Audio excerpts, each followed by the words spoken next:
La ley que despenalizó el aborto, una de las conquistas sociales más celebrada por la mayoría de los sectores del Frente Amplio y diversas organizaciones de la sociedad civil, no podrá ser aplicada de la manera en que la concibió el partido del gobierno durante la presidencia de José Mujica.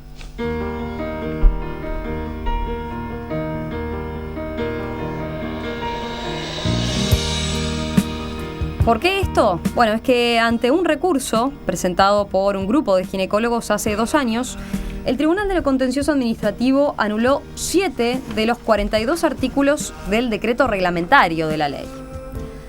Los profesionales entendían que esa norma restringía ilegítimamente el derecho a la objeción de conciencia del personal de salud al imponerles la participación en las instancias previas al aborto. ¿Qué cambios trae este fallo a la reglamentación de la ley? ¿Cómo afecta el procedimiento para interrumpir el embarazo no deseado? Vamos a conversarlo en los próximos minutos con la ginecóloga María González, una de las promotoras del recurso administrativo, y con el abogado Gianni Gutiérrez, que asesoró a este grupo de especialistas. A los dos, ¿qué tal? Buen día, bienvenidos. Hola, ¿qué tal? Buenos días, Buenos muchas días. Gracias por la invitación. Gracias también por la invitación. Bárbaro. En primer lugar, sería bueno tener claro quiénes son este grupo de 20 especialistas que presentó este recurso, cómo se definen ustedes y cómo llegan a tomar esta iniciativa. Bueno, no es un grupo, o sea, no es una asociación civil, no es un grupo organizado. Comenzó por la inquietud de uno de los médicos y después se fueron sumando médicos. Después de que yo analizamos con el equipo legal el decreto y vimos que era flagrantemente violatorio de la ley. Entonces, como vimos que limitaba la objeción de conciencia, se fue sumando como en distintas acciones colectivas que se van sumando gente. No se habían reunido antes entre los profesionales, ni tenían ningún aspecto que podamos decir en común, algún aspecto religioso, algún aspecto que tenga que ver con el lugar donde trabajan, no había nada. No, de hecho, obviamente todos son objetores de conciencia, pero los motivos de la objeción ni siquiera uno lo saben con el otro. Sin duda fue que vieron que su objeción de conciencia podría estar limitada y vieron que tenían chances de prevalecer y hacer aplicar la ley como correspondía, y entonces se fueron sumando personas. Es bueno aclarar ahí, en ese punto, que el hecho de que sean 20 no quiere decir que sean los únicos que son objetores de conciencia. En realidad hay más. Claro, bien cierto, somos más, muchísimos más. Estos 20, fuimos los que fuimos dando todos los pasos y que este paso y es el recurso, que estábamos más, digamos, en conexión. Pero estoy convencida, que representamos a muchos más. Yo diría que más de un 50% sin duda ninguna. Somos 670 ginecólogos en este país y de los cuales seguramente somos alrededor de 500 los que estamos en desacuerdo con, lo que presentamos objeción de conciencia, porque recuerden de que si se presenta en una institución, se tiene que presentar en todos. Entonces, en realidad, generalmente trabajamos en varias instituciones, por lo tanto tenemos la obligación de que si es en una, es en otra, y de allí que consideramos que es importante. Y de hecho tampoco conocemos quiénes son o quiénes no. ¿Por qué? Porque una de las primeras causas, de razones, es que estábamos en desacuerdo con las listas. Es más, con Gianni, yo le decía recién que hasta el viernes no sabía de quién eran esos 20 ginecólogos. Yo lo desconocía. No sabíamos. ¿Fue una de las que presentó el recurso? No sabía. No sabía, porque como somos de todo el país, y en realidad recién ahí, y me llevé grandes sorpresas. Así que, fíjense ustedes. Me llamó la atención las cifras que están manejando de la cantidad de médicos que objetan en general, sí. Presentan objeción de conciencia. Son cifras que quizás difieren un poco de las que ha manejado el Ministerio de Salud Pública, ¿no? En total son 670 ginecólogos más 700, o menos. Sí, que estamos en actividad, ¿verdad? Que están en actividad. Usted dice 500 y pico por lo menos tienen objeción de conciencia. Sí, porque mira, Romina, es algo, digamos, muy llamativo. Acá yo tengo para presentarles, que salió hace unos días, pero que es público. Un llamado del CASMU a médicos no objetores de conciencia. si fuera que fueran tantos y que en realidad estarían dispuestos, es una institución como el CASMU no tendría que hacer un llamado público a presentarse. ¿Y esto se está dando comúnmente en las sociedades médicas? ¿Que hagan llamados así con esta especificación? El que conozco es que fue el que nos llegó vía mail y que bueno, pero digo, es importante y es muy llamativo. Por lo tanto, consideramos, además, que estas cifras que se dan en el Uruguay coinciden con lo que pasa a nivel mundial. En España son más del 70% los objetores. Más del 70% en España, en Italia, en Portugal. ¿Por qué? Porque a su vez, piensen una cosa, es una cuestión dinámica esto. ¿Verdad? Una persona tal vez que al comienzo, un profesional ginecólogo, al comienzo puede haber dicho, bueno, está bien, es la ley, yo entiendo, lo hago. Y después se dio cuenta y se puede perfectamente, y cambió y presentó la objeción. Lo que tal vez que a veces hay es una dificultad en entender si la presentaron por escrito o no, si la presentamos por escrito o no. Esa es otra historia. En realidad tampoco se debería de saber en este momento cuántos somos. ¿Por qué? Porque cada uno presenta, si te la objeción de conciencia, se la puede presentar oralmente, como en mi caso, verbalmente, esta es la dirección técnica de las distintas instituciones, no por escrito. Por lo tanto, el Ministerio hasta este momento no tenía cifras. Tenía de algunos que le habían presentado, pero en realidad no se deben de tener cifras, porque si no, bueno, es un tema que tal vez que ya me adelanto, que pensábamos decirlo, se van a formar esas listas, ¿no? Vamos a volver sobre ese punto porque bueno, es una de las consecuencias, digamos, que tiene el fallo del TCA, ¿no? Sí, pero primero, para cerrar este capítulo introductorio, sería bueno explicar brevemente qué implica desde el punto de vista jurídico, en términos generales, un fallo como el del TCA, digamos, qué efectos tiene. Perfecto. Bueno, si bien se presentaron en esta oportunidad procesal 20 médicos, el fallo tiene efectos generales. El fallo elimina el decreto. Es como si no hubiera existido nunca el decreto. Y eso tiene consecuencias importantes porque da tranquilidad a los médicos. Las limitaciones de la objeción de conciencia nunca existieron, no debieron existir. ¿Tá? Un fallo del TCA solo se aplica o tiene consecuencias en un decreto reglamentario, no en la ley nunca. No, nunca en la ley, porque en realidad lo que hace el TCA es defender la ley. Lo que dice es, la administración anterior, que se equivocó gravemente al reglamentar, exorbitó lo que establecía la ley, estableció más restricciones de las que preveía la ley. Entonces lo que le dice al administrador es, si usted se equivocó, lo que usted dictó está mal, es nulo, violó la ley, entonces yo le anulo ese decreto. ¿Y qué consecuencias puede tener eso? Bueno, son consecuencias graves que seguramente el Ministerio las está analizando, pero de los 15.000 procedimientos que se hicieron en el pasado, esos 15.000 procedimientos que terminaron en el aborto, si no se cumplió la ley y se cumplió el decreto que era ilegal, esos procedimientos también son ilegales. Esa es la primera consecuencia grave. ¿Y eso qué puede generar? Bueno, eso puede generar la responsabilidad del Estado, habrá que analizar cada caso concreto, y la responsabilidad también de los que participaron en esos procedimientos. Pero eso habrá que analizarlo caso a caso. Pero lo que es claro es que el TCA anula con efectos generales absolutos y dice, este decreto no debió haber nacido, esas normas no debieron haber nacido. O sea que el fallo no es hacia adelante solo, sino que también puede mirar hacia atrás. Sin dudas. Primero mira hacia atrás y después hacia adelante. Y cuando dicen que hay que analizarlo caso a caso, ¿qué hipótesis de situaciones manejar? Bueno, yo yo estoy defendiendo a los médicos, eso será un tema que cada uno, pero me imagino una situación, una mujer que no fue asesorada correctamente, que no se le dieron todas las alternativas, como dice la ley, y como el decreto lo viciaba, puede generar un reclamo de responsabilidad frente al Estado. Como por ejemplo, si te trajes del formulario IBE, ¿verdad? En el cual se debe cumplir los pasos. Por apuro, por no tener todo esta hora del equipo médico, tal vez que se saltearon pasos. Entonces, el IBE, lo que se llama el procedimiento IBE 1, IBE 2, IBE 3, IBE 4, saltearon el 2 con el 3 juntos, entonces no tenía, sobre todo lo que se puede encontrar es que no se cumplía el periodo de reflexión de esos 5 días tan importantes, por un tema de plazos, por un tema de disponibilidad del servicio asistencial. Entonces, bueno, allí podemos encontrar ustedes me dirán, ¿y eso de quién es responsabilidad? ¿De la mujer que concurrió o de la institución que no le brindó? Y seguramente que sea de la institución que no le facilitó. Y de los médicos o de los profesionales que participaron.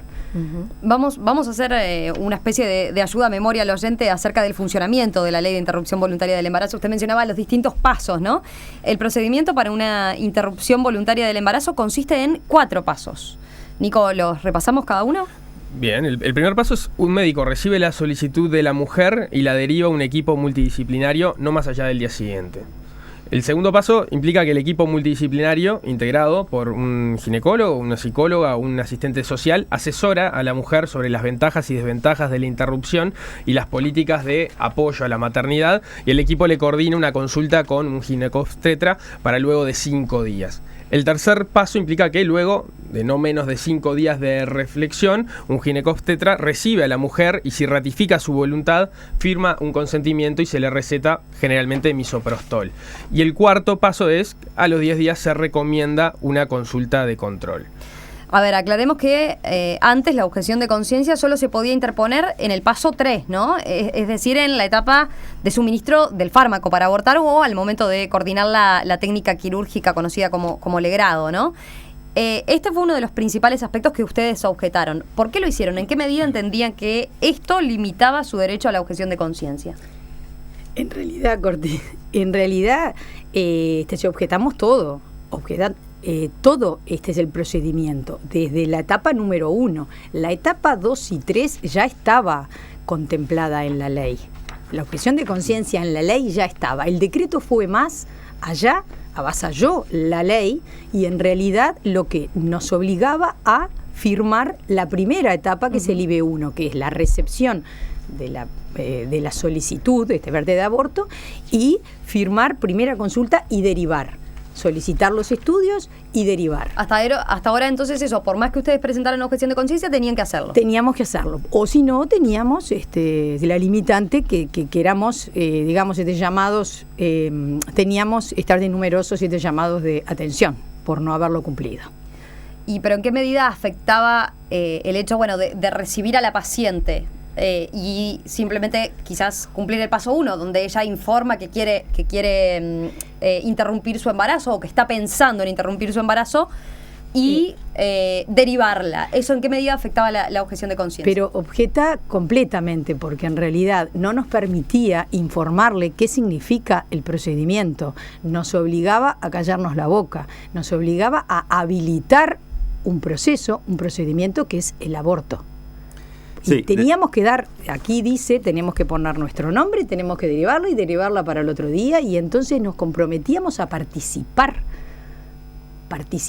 de todo el procedimiento del aborto.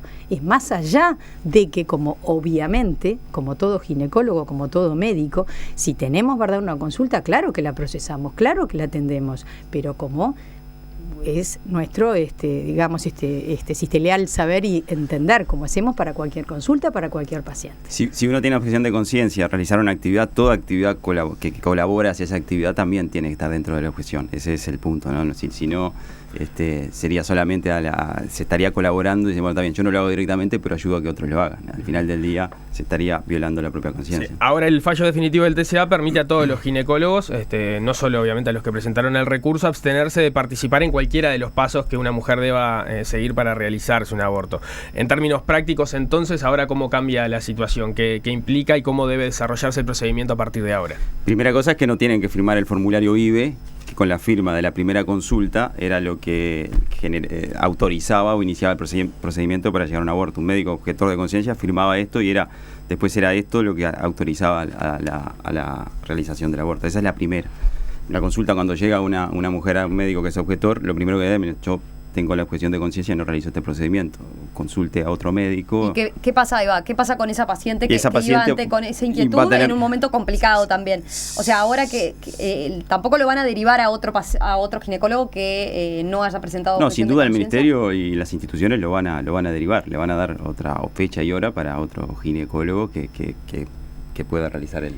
Pero no antes de atenderla, recibirla, escuchar cuáles son sus causas, que a su vez cuáles son los motivos, escucharla, pensar, digamos, reflexionar juntos, porque es que decidió. Muy difícilmente viene alguien así directamente en su primera consulta a decirlo. O sea, lo mismo que hemos hecho desde hace años. Yo no le encuentro ninguna causa. Supongamos, no tiene confirmado el embarazo, y se lo confirmaremos y le solicitaremos todos los estudios. Es decir, no es abandono. Se nos ha querido decir, ustedes abandonan a su suerte y que haga lo que... No, señor, no abandonamos a nadie. Lo que sí no somos parte del proceso de aborto, pero hemos hecho lo que hemos hecho toda la vida todos. Pero ¿quién recibe a la paciente en ese momento? Porque el paciente no sabe cuáles son los médicos objetores de conciencia. Ustedes le pueden cuáles decir no. directamente a quién tienen que porque si ustedes no lo van a derivar... Tú dijiste muy bien, la institución, y eso está en la ley también, tiene que ofrecer y dar por escrito los equipos en los cuales participan médicos objetores. Eso está en la ley. Así que en realidad tendría que tener, al igual que cuando tú concurres a un médico, tú decís, colega, este médico hace esto, es urologo, el otro gastroenterólogo, hace ecografías, hace tal o cual procedimiento. No entiendo por qué en este caso, el razonamiento es el inverso. Nos quieren hacer listas con los que somos objetores en vez de hacer listas o planificar de los que sí están disponibles. Es como, yo lo encuentro como que hicieron un razonamiento inverso. De todos modos, en los pasos que se siguen, el aborto en sí y la decisión tiene lugar después de ese periodo de reflexión, pasados los 5 días y después de la reunión con el equipo multidisciplinario, ¿no? Correcto. Digo, en argumento en por qué no participar de ese proceso en esa primera etapa. O no, o tal vez que en esta conversación, en este diálogo que tenemos, en esta consulta, tal vez que la mujer puede pensar, no, si en realidad no era tan así, venía con una idea, planteaba la otra, me dio para qué pensar, mientras tanto me hago los estudios, tal vez que en la ecografía se encuentra. Nos ha pasado muchas veces, que no saben bien cuál es el alcance, que le han dicho, ¿por qué no vas y pedís la pastilla? Y no saben cómo es que actúa, tal vez que tuvieron 7 embarazos previos, u otro, y bueno, en ese tiempo entre, el procedimiento del IB1 y el 2, que es el equipo multidisciplinario, si lo piensa, y lo reflexiona también mejor, ¿no? Nosotros consideramos que no es verdad una limitante esta. Capaz que al contrario, es conveniente meternos en a ver. No, pero yendo a tu pregunta, sí. el hecho de que exista la posibilidad de que termine el aborto ya es es lo que da derecho a obtener una objeción de conciencia. Porque tú sabes que en ese procedimiento, al final, el consentimiento es absolutamente libre de la mujer y puede optar por hacer el aborto o no. Hay médicos que dicen, yo no quiero ni siquiera tener esa opción de estar asesorando a alguien que al final del día va a decidir libremente, como dice la ley, y va a terminar en un aborto. Otro de los cambios es en cuanto a los temas en los que puede asesorar el médico que recibe a la mujer, ¿no? Algo ya se venía comentando, pero a ver, hasta ahora el decreto reglamentario sostenía en el último inciso del artículo número 12 que la intervención del equipo será de asesoramiento en temas técnicos con encare de disminución del riesgo y daño, sin la imposición por parte del equipo de las convicciones filosóficas o personales de sus integrantes, por lo que deberán abstenerse a todo juicio de valor sobre la decisión que pueda adoptar la solicitante y de revisar el motivo de dicha decisión ya explicitado en la primera consulta. ¿Qué implicaba esto concretamente hasta ahora? ¿Cómo se venía aplicando antes de entrar en qué cambia, no?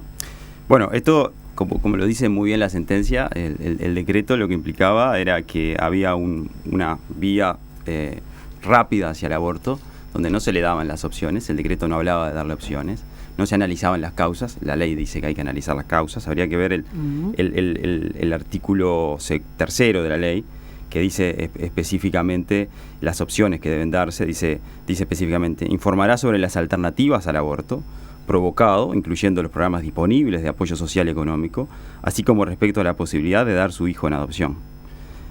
Además dice en la ley, ¿no? En particular, el equipo interdisciplinario deberá constituirse en un ámbito de apoyo psicológico y social a la mujer para contribuir a superar las causas que pueden inducir a la interrupción del embarazo y garantizar que disponga de la información para la toma de una decisión consciente y responsable. Bueno, a esa toma el decreto no llegaba a esto. El decreto lo dejaba de lado, expresamente lo prohibía eso. Correcto. Bueno, lo dejaba solamente... Prohibía que se le informara. A ver, en la práctica, ¿qué era lo que prohibía que se le informara? En realidad no prohibía, decía que había que informarle, o sea, era muy indirecta, que había que informarle solo de la contención del daño. Claro. Que era decirle, bueno, vamos a hacerte el aborto y vamos a hacer el aborto y vamos a evitar todos los daños que puedan derivarse del mismo. Ahora, pero no se le decía nada. Fundamentalmente esos daños sería si te el aborto estarte fuera, si te del sistema de salud. Ese es el daño, que se lo haga en forma ilegal, ¿verdad? Fuera del sistema, que se administre sola la medicación y todo más, sin controles, sin estudios y demás. Ese es el daño, porque en realidad era para, ¿verdad?, evitar los daños en cuanto a la muerte de la mujer. Ahora, en la práctica se le daban las opciones. El decreto no preveía el otorgamiento de opciones, por ejemplo, la posibilidad del niño de dar al niño adopción. Ninguno, y menos si está en la primera consulta. Eso tampoco ocurría en la segunda, en el encuentro con el equipo interdisciplinario. Y en esa actualmente, es decir, la ley y la sentencia, digamos, sí reafirma la ley en el cual la segunda lo debe de hacer y está detalladísimo, no es así nomás lo que a ustedes les parezca, tiene que decir esto. Justamente, a ver, vayamos a eso. ¿Qué cambia ahora con la aplicación del fallo del TCA? ¿Qué es lo que van a poder informar concretamente? Y lo que van a tener que informar, más que poder, van a tener que informar. Primero que nada, el equipo tiene que estar constituido y tiene que estar todo junto, en conjunto trabajar. O sea, el psicólogo, el asistente social. Así como estamos nosotros en una mesa con la señora que solicita la interrupción del embarazo. Así que en conjunto y darle justamente, escucharla, atender y a su vez, en el caso que mantenga su decisión o no, pero decirle, bueno, a ver por qué, cuáles son las ayudas, el caso del niño en adopción, por qué llegaste, por qué te parece, por qué no tenés vivienda, por qué no tenés trabajo, alimentación, dar las opciones que tendríamos que dar, que tendríamos que tener. Yo acá, discúlpenme, pero paso aviso, tenemos numerosos proyectos en los cuales justamente se basan en la solidaridad para con la mujer embarazada. Por lo cual deberíamos ser mucho más atentos y yo creo que este fallo y esta sentencia es única, en el cual todavía nos obliga a más, nos obliga a decir que el Estado se ponga las pilas y que le dé apoyo concreto a las mujeres embarazadas que quieren tener su hijo y que tienen dificultades grandes. Pero también al permitirse o al tener que dar este tipo de información, ¿no se está de alguna forma presionando a la mujer que tiene a priori la intención de interrumpir su embarazo? O sea, sin ese artículo, ¿no?, que ahora queda afectado, ¿quién controla que los médicos no hagan un juicio de valor sobre la decisión que está tomando la mujer? Los mismos controlaban cuando estaba el artículo. O sea, no hay control. Es evidente. Lo que hay que hacer es aplicar la ley como estaba previsto. Hay que recordar que esta ley fue transaccional, se votó por un voto. Se respeta tanto los derechos de la mujer como la vida que también está en juego y como también el derecho de los médicos con una garantía amplia de la objeción de conciencia. La ley es clara. Quien dio su último voto, lo dijo expresamente. Dijo, bueno, vamos a dar un ámbito para que se tomen decisiones libres. Eso no implica que el médico, por ejemplo, pueda intentar convencer a la paciente de que cambie de decisión. Correcto. No, no me gusta el término convencer a la paciente porque es un término que puede ser, llevado. Nosotros no convencemos a nadie, nosotros damos la información. ¿Y justamente para qué? Para que la persona tome las decisiones conscientes. Estamos hablando de mujeres adultas que tienen que tomar decisiones conscientes. Que no nos suceda, como nos pasa muy a menudo, yo no sabía lo que era esto, yo no sabía lo que iba a pasar. Pensé, procedimiento IVE, no sé, me daban una pastilla, como dicen frecuentemente, la pastilla para no tenerlo. Entonces se habla con muchos eufemismos. Nosotros no convencemos a nadie, a ningún paciente. No, pero le damos además, la información. Además ustedes en realidad no van a participar de ese proceso porque son objetores de conciencia. Obviamente que sí. Entonces tú piensas que los que quedan, que seguramente son muchos también, porque somos unos cuantos, digo, tal vez que no tienen, y seguramente sin tal vez, no tienen todas estas objeciones, sino que piensan justamente, bueno, es esta mujer que ya viene decidida, en fin, pero vamos a dejar, tal vez que tiene desconocimiento de las ayudas, de la colaboración, de lo que puede pasar. Tengo la obligación de darle toda la información y no sesgada. No pensar que ella viene decididísima, y lo que estoy haciendo en realidad es acompañando y como digamos, reafirmando eso. Es un equilibrio, pero es un equilibrio que nosotros tenemos siempre. Digo, no es nuevo. Yo creo que el decreto cuando reglamentó, sin duda el reglamentador no le gustó la ley que había. Él quería otra ley, una ley donde fuera un solo camino. Entonces dijo, bueno, voy a legislar. Legisló con el decreto y dijo, bueno, a pesar de que la ley dice, yo tengo que dar la información, tengo que buscar las causas, tengo que dar las opciones, yo no voy a poner nada de eso. Entonces, esta administración hereda un decreto mal habido de la administración anterior, que el tribunal se lo anula. Yo creo que la administración anterior tiene una gran oportunidad, que es aplicar la ley tal cual fue aprobada, en toda su magnitud. Y eso quiere decir respetar este derecho de la mujer a ser informada, a tener un consentimiento. Uno cuando se va a operar le dicen todo lo que le va a pasar. El otro día iban a operar a mi hija de apendicitis y tuve que firmar y me informaron, me sentaron, me informaron. Bueno, esta mujer tiene que saber todo. Y entre esas cosas, por ejemplo, que se le está negando es la ecografía. ¿Por qué no puede ver la ecografía si es parte del consentimiento? ¿Por qué no puede verla? Si nos muestran la ecografía cada vez que vamos a tener una intervención, ¿por qué a la mujer no se le muestra? Piensan que la mujer no puede decidir aún viendo la ecografía. Si está decidida lo va a hacer igual, pero que saber qué es lo que está haciendo, no pensar, no tomar decisiones en base a la ignorancia. Sí, no, me pregunto... Eso no es condicionar, eso es saber, es la verdad. La ecografía es un hecho de la realidad. ¿Qué muestra? Bueno, lo que está en la ecografía. Sí, cada uno lo interpretará como quiera. Supongo que ahí jugarán, en definitiva, la decisión de la paciente de si quiere o no quiere ver la ecografía. Perfecto, ¿no? Capaz que la paciente no quiere, pero el tema es no negársela de antemano. Exacto. Está muy bien. La paciente puede no quererlo, igual que el padre. La paciente puede no querer, pero el decreto le negaba la posibilidad al médico de preguntarle cuál era el consentimiento del padre, cosa que la ley lo preveía expresamente. Por eso digo, a mí me llama, cuando me hicieron analizar el decreto, digo, pero este decreto es de otra ley. ¿Esto de dónde...? ¿Qué está reglamentando? El que reglamentó no le gustó la ley. Bueno, las leyes las hace el Parlamento, todavía en Uruguay. Entonces, creo que el reglamentador debió ajustarse a lo que decía la ley. Es eso, no estamos contra la ley, estamos que se aplique la ley en toda su plenitud, respetando todos estos puntos. Vamos a hacer una breve pausa porque ya seguimos, tenemos más preguntas nosotros, pero también tienen más preguntas los oyentes, unas cuantas. A instancias de un grupo de ginecólogos, el Tribunal de lo Contencioso Administrativo anuló 7 de los 42 artículos del decreto reglamentario de la ley que despenalizó el aborto. Los especialistas sostenían que esta norma restringía ilegítimamente su derecho a interponer objeción de conciencia para llevar adelante este procedimiento. Hoy estamos conversando con la ginecóloga Marí González y el abogado Gianni Gutiérrez, quien asesoró a los demandantes justamente sobre este tema, ¿verdad? Veíamos en el bloque anterior un poco aquellas consecuencias que tuvo los primeros y los principales aspectos, ¿verdad?, del fallo del TCA.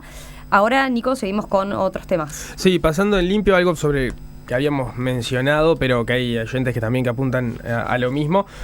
A partir de este fallo, el primer ginecólogo que recibe a la mujer no está obligado a derivarle un equipo multidisciplinario y como consecuencia de ello, la mujer debe cambiar de médico hasta encontrar uno que no sea objetor de conciencia. Preguntan algunos oyentes si esto no es, no alargue necesariamente el proceso y qué pasa sobre todo, por ejemplo, en el interior del país, donde la objeción de conciencia es todavía mayor y para muchos pacientes es dificultoso encontrar médicos que no sean objetores de conciencia. Mira, sobre todo si te lo primero, en el IB1, en la primera etapa, si no tenemos que ser todos ginecólogos, es un médico general que lo puede atender. Por lo tanto, también se nos ha puesto ahí en la mira a nosotros. En realidad, el IB1 tiene que ser un médico. Lo que pasa es que en general, obviamente que nosotros generamos, en general, digamos, una confianza, con las pacientes, con las personas, con las mujeres. Por lo tanto, piensan, embarazo, lo quiero, no lo quiero, a quién voy, con quién pido número, con el ginecólogo, pero en realidad el médico de familia y comunidad podría atenderlo. Es más, lo hace con muchísima frecuencia. Por lo tanto, ahí tampoco nosotros estamos limitando nada. Sí, eso en el IB1. Después, cuando se llega a la segunda etapa, sí es necesario que participe un ginecólogo, y ahí es donde se presentan problemas, por ejemplo, en el interior del país para encontrar ginecólogos que no sean objetores de conciencia. Claro, ¿no? pero el IB2 conforma el equipo multidisciplinario, o sea que ahí volvemos a lo mismo, en la institución la que tiene que asegurar el servicio. A partir de que se conoció el fallo del TCA, la Sociedad Uruguaya de Medicina Familiar y Comunitaria, por ejemplo, propone que se realicen modificaciones reglamentarias necesarias que permitan que especialistas de medicina familiar y comunitaria puedan actuar como profesionales habilitados para la atención de todas las consultas del proceso IB, incluida la administración de misoprostol. ¿Ustedes qué opinan a propósito de esto? Bueno, yo opino porque soy la ginecóloga. Más que opiniones hay que ver si la ley lo permite, y la ley no lo permite. Claro. La ley no lo permite, así que... Entonces, creo que tiene un obstáculo. O sea, no sigamos haciendo cosas por reglamento que después la ley no puede hacer. Claro. Que la ley no autoriza. Creo que lo que es necesario es analizar a fondo, sentarse. Creo que esto se puede seguir, que el Ministerio tiene la posibilidad de aplicar correctamente la ley, y lo que hay que hacer es aplicarla. Perfecto. A ver, luego del fallo que se conoció el viernes la noticia, el ministro de Salud Pública, Jorge Basso, pidió la nómina de todos los médicos que se niegan a realizar abortos para luego fiscalizar que en todos los centros de salud haya ginecólogos que no se opongan a llevar adelante la interrupción de embarazos. Este era uno de los puntos que ustedes habían objetado de la reglamentación y que el TCA no consideró, ¿no? ¿Cómo tomaron ustedes ese pedido concretamente? En realidad nosotros lo que habíamos objetado en la reglamentación era simplemente la presentación por escrito, y el TCA dijo hay que presentarlo por escrito. Eso no quiere decir que se tenga que hacer un registro o nómina de médicos. Las nóminas de todo tipo son siempre peligrosas, sobre todo en datos sensibles. Un objetor de conciencia es, en base a la ley de habeas data, es un dato protegido sensible, es un dato que va a su intimidad, es una convicción muy íntima. Entonces tener un listado de objetores puede ser muy peligroso, además de que es innecesario. Porque lo que tiene que saber es el número de objetores, no el nombre y apellido de los objetores. Y no es necesario para poder gestionar cada centro. Muy bien, eso es un buen punto. Pero para gestionar cada centro yo necesito saber cuántos son, no quiénes son. Pero, aparte, los que tenemos que saber son cuántos son los que lo hacen, no los que no lo hacen. La ley lo habilita. Por la negativa. Pero el tema es que la ley los habilita a todos, y los objetores de conciencia son los que presentan, digamos, su objeción. Y entonces, a partir de ahí es que se conforma la lista. No hay una lista, o no hay nadie que presente el yo lo hago. El que se presenta es el que objeta. Mira, acá es clarísimo. Lo que nos dice la ley es a la institución, y lo vamos a hacer por escrito. Y la institución debería de darnos la garantía de que esos datos van a quedar en la institución. La institución lo que tiene que hacer es ver quiénes son los que están dispuestos y ahí solucionar el asunto. El Ministerio en esto, a mi entender, personal, obviamente, no debería de meterse. Sinceramente, yo creo que... Ellos tienen que asegurar que se cumplan, pero en el sentido, con un listado de los que están disponibles. Yo creo que el ministro no debe haber querido decir listados con nombres y apellidos, sino saber el número específicamente de ginecólogos que están presentando la objeción para justamente gestionar de forma adecuada. Ustedes impugnaron 11 artículos del decreto reglamentario, entre ellos, y empiezo a enumerar, la limitación a la objeción de conciencia, el momento en el que el médico puede invocarla, la información que debe suministrarse en ese proceso, el momento en el cual empieza a correr el plazo de los 5 días de reflexión, la necesidad de firmar o no un reconocimiento explícito de que se está recurriendo a la libertad de conciencia, los actores que eventualmente podrían invocar la objeción de conciencia en ese proceso, etcétera. Ustedes objetan, en realidad, impugnan el decreto reglamentario, pero en definitiva, con todos estos puntos, ¿no terminan de alguna manera perjudicando la aplicación de la ley? ¿No terminan complicando la aplicación de la ley? Al revés, queremos que la ley se aplique como está prevista. Ustedes no están en contra de la ley. Por supuesto que estoy en contra de la ley. Sí, lo he estado toda mi vida. Es más, desde hace 30 años que lucho porque no existan. Una ley de aborto es mala. El aborto es malo, pero con ley es peor. ¿Por qué? Porque la ley aumenta el número digamos, se te banaliza el tema y a su vez lo integra, es decir, algo que es legal es estarte considerado por la sociedad como bueno. Por lo tanto, lo que deberíamos con esta ley, que ya que la tenemos, bueno, lamentablemente. Porque hay profesionales, he escuchado profesionales que dicen, a ver, yo presento mi objeción de conciencia, yo estoy en contra de llevar a cabo el procedimiento, pero no me parece mal que esté la ley. Exactamente. Hay también de ellos. Y dentro del grupo los hay. Seguramente. Pero lo que sí tiene que quedar claro es la acción y la sentencia del tribunal no está en contra de la ley. Exactamente. La sentencia lo que busca es anular un decreto que reglamenta una ley que no existe, o sea, que viola la ley. Lo que estaba haciendo el ministerio en la administración anterior es violando la ley aprobada. Entonces, nuestra acción no fue contra la ley, fue contra el decreto del Ministerio de Salud Pública que violó la ley. O sea, el que violó la ley fue el Ministerio de Salud Pública y eso está en la sentencia. Veíamos declaraciones en la prensa, por ejemplo, la directora de la organización Mujer y Salud, MISU, Liliana Brasinca, concretamente dijo al diario El Observador que el fallo es mezquino porque pone a los profesionales por encima de los derechos de las mujeres y perjudica a las más vulnerables. Y de hecho esta organización está preparando una movilización contra ello. ¿Ustedes qué responden? Nosotros no respondemos. Lo que hicimos es hacer una acción que está prevista en la Constitución de la República. Pero no se afecta de alguna forma el derecho de la paciente en detrimento de, o sea, y se pone por encima el derecho de los profesionales. No, es que primero no se pone por encima el derecho de los profesionales sobre el de los pacientes. Los dos están contemplados en la ley. Y es más, este decreto lo que hace es proteger a la paciente para que tenga un consentimiento informado. Hasta ahora, a mí lo que me extraña es que nadie diga nada defendiendo que la mujer debe ser informada debidamente. El ministro de Salud dijo que iban a seguir trabajando con la sociedad civil para romper las barreras que existen entre los ginecólogos. ¿Ustedes están abiertos a algún tipo de ámbito de debate y de discusión sobre este tema de la objeción de conciencia? Sí, sin duda. Sí, uno siempre está abierto. En un país democrático siempre está abierto a escuchar las opiniones y respeta las opiniones de los demás. Y lo que queremos es que se respeten las nuestras. Lo que hemos visto desde que presentamos el recurso, la acción, es que siempre ha habido presiones.